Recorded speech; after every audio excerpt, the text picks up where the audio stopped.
پاکستان کو یہ کام کرنا ہوگا. اس لیے میں کہنا چاہتا ہوں یہ صرف سیاسی نعرے بازی نہیں ہے، یہ ہمارے ایمان کا معاملہ ہے. فلسطین سے ہمارا تعلق ایمان اور عقیدے کا تعلق ہے. فلسطینیوں سے ہمارا تعلق لا الہ الا اللہ محمد الرسول اللہ کا تعلق ہے. یہی تو وجہ ہے کہ پاکستان بننے کی جب تحریک چل رہی تھی تو صرف پاکستان کے لیے نہیں تحریک چل رہی تھی، فلسطین کی ریاست کی آزادی کی تحریک بھی قائد اعظم ساتھ ساتھ چلا رہے تھے. علامہ اقبال نے 1931 میں فلسطین کا دورہ کیا تھا. لیاقت علی خان نے واضح کر دیا تھا کہ ہم کبھی اسرائیل کو تسلیم نہیں کریں گے، ہم اپنی روح نہیں بیچ سکتے چند ڈالروں کے عوض. قائد اعظم نے اسرائیل کو مغرب اور استعمار کی ناجائز اولاد قرار دیا تھا اور اعلان کر دیا تھا کہ پاکستان اسرائیل کو کبھی تسلیم نہیں کرے گا. اس لیے میں حکمرانوں سے بھی یہ کہنا چاہتا ہوں کہ ہم اس طرح کی جب خبریں سنتے ہیں کہ کچھ لوگ پاکستان سے گئے اور اسرائیل میں جا کر کچھ وعدے وعید کر کے آئے ہیں تو زبانی جمع خرچ سے بات نہیں چلے گی. بتاؤ کس نے بھیجا تھا؟ کون پاکستان میں اتنا جرأت مند ہے؟ کس کے پاس اتنی طاقت ہے کہ وہ ایسے ایجنٹوں کو وہاں پر بھیجتے ہیں؟ اس لیے اگر کوئی یہاں یہ خواب دیکھ رہا ہے کہ اسرائیل سے دوستی کی پنگیں بڑھانے کے لیے کوئی کام کیا جائے تو سمجھ لو انسانوں کا یہ سمندر تمہیں عبرتناک انجام سے دوچار کر دے گا. تمہاری داستان مٹ جائے گی. اس لیے سوچنا بھی نہ، کسی کے پاس چاہے بندوق ہو چاہے حکومت کی طاقت ہو، اسرائیل کی طرف بڑھو گے تم برباد کر دیے جاؤ گے، تباہ کر دیے جاؤ گے. اس لیے ہم یہ کہنا چاہتے ہیں کہ اٹھو اور فلسطینیوں کا مقدمہ لڑو، اٹھو اور اسرائیل کی مذمت کرو، اٹھو اور امریکہ کے مقابلے میں آ کر کھڑے ہو جاؤ. یہ ہماری ساری نفری جو امریکی سفارت خانے کے تحفظ کے لیے لگاتے ہو، اس کے نتیجے میں تم امریکہ کو یہ میسج دینا چاہتے ہو کہ ہم آپ کے غلام ابن غلام ہیں. تم یقیناً غلام ہوگے لیکن یہ سارے محمد مصطفیٰ صلی اللہ علیہ وآلہ وسلم کے غلام ہیں اور محمد کے غلاموں کو امریکہ کی غلامی قبول نہیں ہے. دلوں تک بھی انسان ہیں، بلکہ پیچھے بھی ایسے ہزاروں لوگ موجود ہوں گے جو اس جلسہ گاہ میں شریک ہونا چاہتے ہیں لیکن انہیں جگہ نہیں مل رہی ہے. آج آپ لوگوں نے ایمانی کا ثبوت دیا ہے، فلسطین کے مسلمانوں سے یکجہتی کا ایک زبردست پیغام دیا ہے. آج آپ لوگوں نے یہ عظیم الشان ملین مارچ منعقد کر کے یہ ثابت کیا ہے کہ حکمران تو امریکہ سے یقیناً ڈرتے ہیں، حکمران تو سوئے ہوئے ہیں لیکن یہ امت سوئی ہے. اس کو سلانے کے لیے اقدامات ضرور کیے جاتے ہیں لیکن ایمان کی وہ چنگاری ان میں موجود ہے جو شعلہ جوالہ بن جاتی ہے اور اپنے ایمان کے اظہار کے لیے آج یہاں اسلام آباد پہنچے ہیں. میرے بھائیوں اور دوستوں، میری بہنوں، میں آپ سے یہ پوچھنا چاہتا ہوں کہ آپ تو یہاں پر اس جگہ موجود ہیں، یہ بھی اسلام آباد ہے، اسلام آباد کی بڑی شاہراہ ہے اور ہم نے یہ کہا تھا کہ ہم اسلام آباد میں سفارت خانے کی طرف، امریکی سفارت خانے کی طرف مارچ کریں گے. لیکن مجھے افسوس کے ساتھ کہنا پڑتا ہے کہ پاکستان کا حکمران طبقہ، پاکستان کا حکومت کرنے والا یہ طبقہ، یہ امریکہ سے خوف کھاتا ہے. یہ اللہ پر ایمان نہیں رکھتے، یہ امریکہ کو خدا سمجھتے ہیں، یہ اسرائیل سے ڈرتے ہیں. اسی لیے انہوں نے پورے اسلام آباد کو بند کرنا شروع کر دیا. مجھے یقین ہے کہ میں آج ابھی آپ سے کہوں کہ ہم مارچ کرنا شروع کرتے ہیں تو مجھے بتائیے کہ کوئی کنٹینر آپ کا راستہ روک سکتا ہے؟ کسی پولیس والے کی بندوق آپ کا راستہ روک سکتی ہے؟ کسی ادارے کا کوئی سپاہی آپ کا راستہ روک سکتا ہے؟ یہ نہیں روک سکتے. لیکن یہ پاکستان ہے اور ہم پاکستان کے محب وطن شہری ہیں. ہم پاکستان کا امیج پوری دنیا میں یہ بنا کر دکھانا چاہتے ہیں کہ یہاں فلسطین کے حوالے سے یکجہتی موجود ہے، کوئی لڑائی نہیں ہے، کوئی تقسیم نہیں ہے۔ حالانکہ ہمیں دکھ کے ساتھ یہ کہنا پڑتا ہے کہ ہمارا یہ حکمران طبقہ یہ اپنی ساری طاقت کے باوجود غلام ابن غلام ہے، امریکہ کے آگے جھکتے ہیں، مسلمانوں کے لیے نہیں لڑتے ہیں، قوم کو فتح کرنے میں بہت مستعد ہیں، لیکن کشمیر کے لیے نہیں لڑتے، فلسطین کے لیے نہیں لڑتے، امت کو جگانے کے لیے کوئی کام نہیں کرتے۔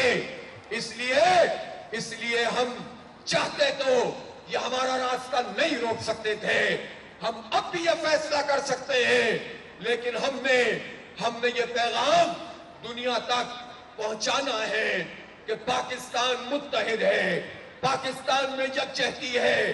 ہم اپنے پولیس والوں کے ساتھ تصادم نہیں کرنا چاہتے، پوری دنیا میں یہ نہیں بتانا چاہتے کہ مسلمانوں کی پولیس نیوکلیئر پاور پاکستان کی پولیس اور وہ پاکستان جو کلمہ طیبہ کی بنیاد پر لا الہ الا اللہ محمد الرسول اللہ کی بنیاد پر حاصل کیا گیا ہے، اس کی پولیس اور فوج اپنے ہی لوگوں کو روکتی ہے اور اپنے ان عزیز لوگوں کے لیے روکتی ہے جس کا نام امریکہ ہے، جو قاتل ہے، جو دہشت گرد ہے، جو اسرائیل کا پشتبان ہے، جو ریڈ انڈین کے قاتل ہے، جو ویتنام کے لوگوں کے قاتل ہے، جو عراق کے لوگوں کے قاتل ہے، وہ امریکہ ہے جو افغانستان کے انسانوں کا قاتل ہے، جو دنیا میں حکومتوں کا تختہ الٹتا ہے، وہ امریکہ ہے جو ہیروشیما اور ناگاساکی کے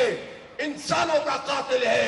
تم ان قاتلوں کی ایک ایمبیسی کو روکنے کے لیے مستعد ہو جاتے ہو، لیکن مسلمانوں کے لیے اکٹھے نہیں ہوتے ہو، تم ان کو بچانے کے لیے آواز بلند نہیں کرتے ہو، تم اس کے لیے مسلم ممالک کو اکٹھا نہیں کرتے ہو۔ اس لیے میں پاکستان کی حکومت سے بھی کہنا چاہتا ہوں، افواج پاکستان سے بھی کہنا چاہتا ہوں کہ بہت ہو گیا ہے، بچے کٹ رہے ہیں، ان کے جسم فضاؤں میں بکھر رہے ہیں، روز مائیں اپنے بچوں کی لاشیں لے کر امت کو پکارتی ہے کہ کوئی ہے جو ہماری مدد کو آئے، ہم جاگ رہے ہیں اور امت سو رہی ہے، فوجیں سو رہی ہیں، پوری دنیا ایک طرف، پاکستان ایک طرف، لوگ پاکستان کی طرف بڑی امید سے دیکھتے ہیں۔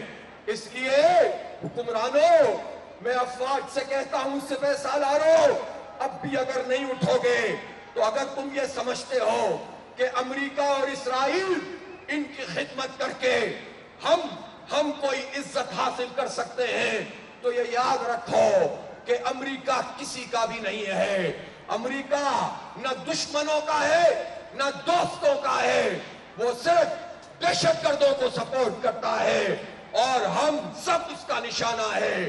دیکھنا ہو تو خود امریکہ میں نوجوانوں کو دیکھو جو اپنی ہی حکومت کے خلاف کھڑے ہوئے ہیں، کولمبیا کے ان نوجوانوں کو، ان طالب علموں کو ہم خراج تحسین پیش کرتے ہیں جو فلسطین کا مقدمہ لڑ رہے ہیں۔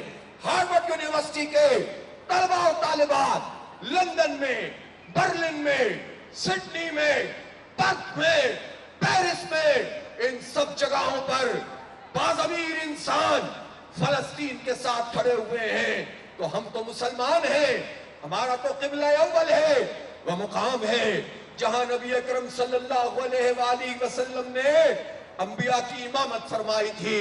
15 سال آپ صلی اللہ علیہ وسلم نے اس کی طرف رخ کر کے نماز پڑھی تھی۔ وہ ہمارا تیسرا قبلہ ہے، وہ یہودیوں کے قبضے میں ہے۔ کون یہودی، کون صہیونی جو جبرن یہاں پر مسلط کر دیے گئے ہیں؟ یہ عربوں کی سرزمین ہے، یہ فلسطینیوں کی سرزمین ہے۔ سامراج نے، استعمار نے یہاں سازش کر کے ناسور کی صورت میں یہودیوں کو لا کر بسایا ہے، ہماری زمینوں پہ قبضہ کیا ہے۔ آج بھی صرف غزہ میں ہی قبضہ کرنے کا خواب نہیں دیکھ رہے، ویسٹ بینک میں بھی 1 لاکھ سے زائد لوگ پچھلے 1-2 مہینے میں انہوں نے گھروں سے بے گھر کیے ہیں۔ اس لیے میں کہنا چاہتا ہوں یہ سلسلہ رکے گا نہیں، ہمیں روکنا پڑے گا، متحد ہونا پڑے گا۔ عالم اسلام کو بھی جگانا پڑے گا، اور لائک مائنڈڈ ممالک، وہ سارے باضمیر ممالک جو اس وقت اسرائیل کے خلاف ہیں، انہیں بھی اکٹھا کرنا پڑے گا۔ کوئی اور یہ کام کرے نہ کرے، پاکستان کو یہ کام کرنا ہوگا۔ اس لیے میں کہنا چاہتا ہوں، یہ صرف سیاسی نعرے بازی نہیں ہے، یہ ہمارے ایمان کا معاملہ ہے۔ فلسطین سے ہمارا تعلق ایمان اور عقیدے کا تعلق ہے، فلسطینیوں سے ہمارا تعلق لا الہ الا اللہ محمد الرسول اللہ کا تعلق ہے۔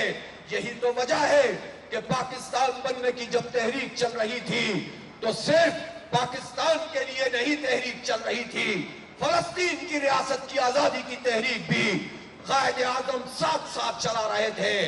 علامہ اقبال نے 1931 میں فلسطین کا دورہ کیا تھا، لیاقت علی خان نے واضح کر دیا تھا کہ ہم کبھی اسرائیل کو تسلیم نہیں کریں گے، ہم اپنی روح نہیں بیچ سکتے چند ڈالروں کے عوض۔ قائد اعظم نے اسرائیل کو مغرب اور استعمار کی ناجائز اولاد قرار دیا تھا اور اعلان کر دیا تھا کہ پاکستان اسرائیل کو کبھی تسلیم نہیں کرے گا۔ اس لیے میں حکمرانوں سے بھی یہ کہنا چاہتا ہوں کہ ہم اس طرح کی جب خبریں سنتے ہیں کہ کچھ لوگ پاکستان سے گئے اور اسرائیل میں جا کر کچھ وعدے وعید کر کے آئے ہیں، تو زبانی جمع خرچ سے بات نہیں چلے گی۔ بتاؤ کس نے بھیجا تھا؟ کون پاکستان میں اتنا جرأت مند ہے؟ کس کے پاس اتنی طاقت ہے کہ وہ ایسے ایجنٹوں کو وہاں پر بھیجتے ہیں؟ اس لیے اگر کوئی یہاں یہ خواب دیکھ رہا ہے کہ اسرائیل سے دوستی کی پنگیں بڑھانے کے لیے کوئی کام کیا جائے، تو سمجھ لو انسانوں کا یہ سمندر تمہیں عبرتناک انجام سے دوچار کر دے گا، تمہاری داستان مٹ جائے گی۔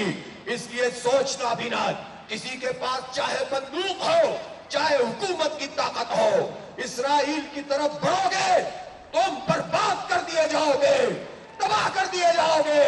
اس لیے ہم یہ کہنا چاہتے ہیں کہ اٹھو اور فلسطینیوں کا مقدمہ لڑو، اٹھو اور اسرائیل کی مذمت کرو، اٹھو اور امریکہ کے مقابلے میں آ کر کھڑے ہو جاؤ۔